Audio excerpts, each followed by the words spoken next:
Now we move to something called as typecasting. This is very important topic, and you have to understand typecasting in Java. Okay. Typecasting is basically of two types: your implicit and explicit typecasting. Implicit means I am responsible, I am doing that casting. Explicit means externally it is being done. Okay, so when the compiler itself does the casting, it is called implicit casting. I am doing the casting. Explicit means externally by the user. The user is forcefully casting that data type. So what exactly it means? Okay, okay.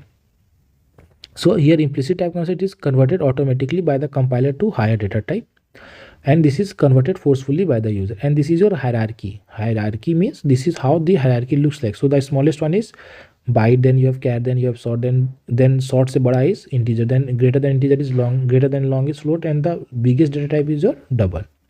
Cool. Now what we want to do here is suppose you have a variable like this declared. A is declared as integer, so you have A is as integer, B is long. Okay, then your final answer will come in long, because long will override integer, because long is bigger guy, right? He will override integer.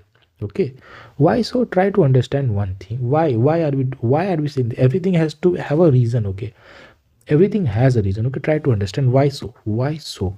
Because suppose you have a value as 5.83 and you have to add 4 to it. So this is what? This is your float, this is your int. In ideal maths, the answer should have come as 9.83. Correct.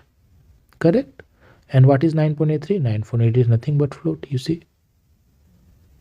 That is why this 4, if you convert it into int, then what will happen? You will lose, and it will only become 9. You will lose 0.83 value. This is a very big value that you will get lost, right?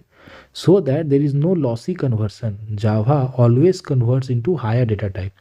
Java by itself will always convert into higher data type, so that there is no loss in your conversion. Okay, there is no loss in your conversion.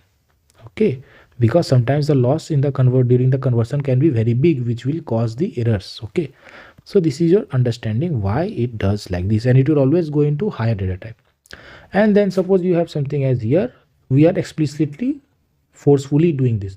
So here it is 14 divided by 4. Okay, so the answer will be 3.5, but I am forcefully multiplying an integer outside this.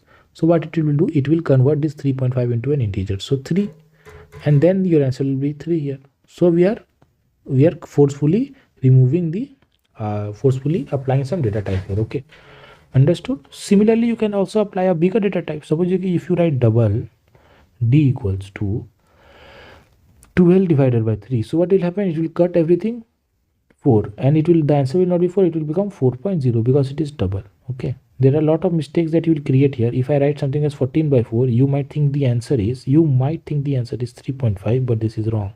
Okay, stick with me. In the next lecture you will understand why this is wrong. Okay, cool, right? So this is how we understand Java. Cool. Okay, now we will go to something called as mathematical functions.